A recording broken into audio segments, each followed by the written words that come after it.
Hi. So today I wanted to talk to you about a term called recursion, okay? And basically, I saw this girl on TikTok speaking with AI, and AI was explaining to her the mechanics of manifestation, and it brought up a computing science term called recursion. And the way that it was explaining it sounded very familiar to me. And I'm not going to explain to you what recursion means in computing science because I don't know computing science. The technical definition of it is where a function calls itself to solve a problem. And I asked Chat to give me a more layman's terms perspective on this. And it's basically as if you were at the bottom of a staircase and you wanted to know how many steps there were in a staircase.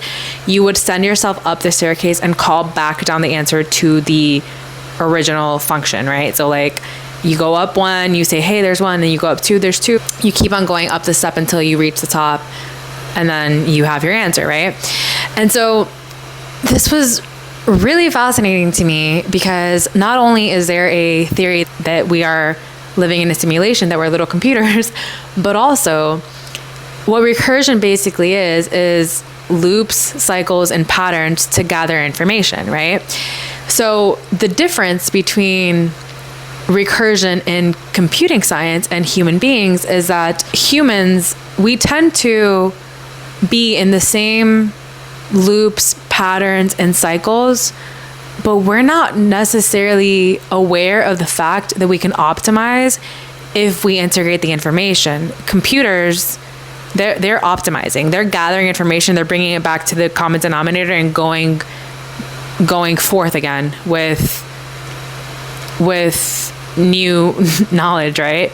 Humans, we encounter the same problem with a different face in the same circumstances under a different guise, but we're not optimizing. We're not necessarily integrating the information, right?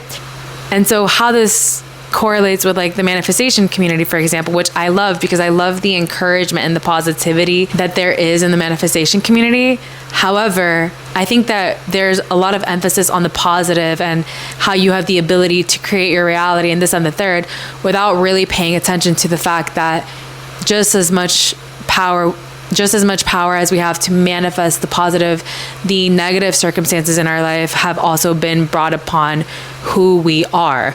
Not necessarily what we deserve or what we're doing, but the frequency that we're emitting, whether we're cognizant of it or not. What do I mean by that? Sometimes the circumstances in our life aren't even brought upon our own doing, but through the frequency of our epigenetics, right? And our epigenetics is basically the memory that is stored in our DNA. And I want to share this all with you because knowledge is power. And the more you know, the more power you have to shift your reality, okay? And I know it might be a little bit daunting to sit there and accept that your life has been a product of who you are because you don't necessarily feel like you deserve the atrocities that have been given to you. But it's not even about deserving because you're right. We don't inherently deserve negative things, but it's about shifting the perspective because even in the atrocities, even in the negative, there's always a gift. And I wanted to bring in the law of polarity of this because just as much as there is negative in whatever circumstance that you're currently going through, there's that much positive, but it's really just dependent on the individual to shift their perspective and search for the gift and search for the expansion and trust and surrender into this rhythm of life, okay? And I know that I'm not the first person to say this. I'm not claiming that this is groundbreaking information. And I actually wanted to read you guys a Bible verse because it blows my mind. But Ecclesiastes 1:9 says, what has been will be again. What has been will be done again. There is no new thing under the sun. And all this information that you're either hearing from me or the next person already exists, okay? It already exists. And it's just up to us to integrate, to optimize our lives by integrating the knowledge, by taking it from theory to practice. And sometimes that can be hard because we're so hardwired to operate a certain way. But if I can do it, you can do it too. And I know that you guys don't really know me. You don't know my hardships. You don't know what I've been through. And I'm not really here to like eventually I'll share my personal stories and I'll provide evidence and receipts and whatever. But like my calling isn't to and it's not even like woe is me, but my calling is more so to share information and to encourage you guys to expand your perspective and seek the gift that is life, in the good, the bad, the sad, the ugly, all of it. All of it is beautiful, okay? It's just really, really up to you as the individual.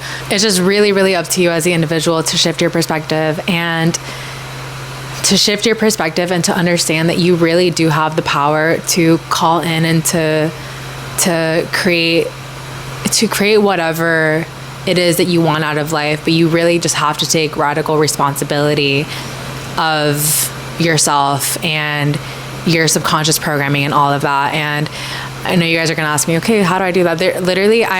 There's more to come, but there's so many EFT videos on my page right now that you guys can do those. That's my favorite somatic healing practice. There's hypnotherapy, there's EMDR, there's journaling. There's so many things that you can do to shift that vibration. Literally all of life is frequency and vibration. In the beginning, God created the heavens and the earth, Genesis 1, and he said, let there be light. He said, he spoke it. What is voice? Voice is sound. Voice is frequency. We are all vibration, okay? It's not new information. And it's all out there. It's really just opening your eyes and seeing it. And then just to circle it back to recursion one more time, I think it's so cool because similar to how your brain fires synapses when it has memories like reinforcing information. So let's say that I drink lemonade and I'm like, oh, this tastes good every single time that I have lemonade, and I have the memory of lemonade tasting good. It's like making my brain create more synapses. It's hardwiring the information and the fact that lemonade tastes good. When I learn about different concepts in different areas of life, such as recursion and computing science, and how that's so similar to patterns and loops and cycles in the human experience, and how that's similar to the cycle of it's just patterns in different realms of reality. And I think that that's just so cool. Anyway, I just wanted to share that with you guys to hopefully shift your perspective a little bit and encourage you to find the gift. Okay? I love you so much. Thank you for watching, and I'll see you on the next one.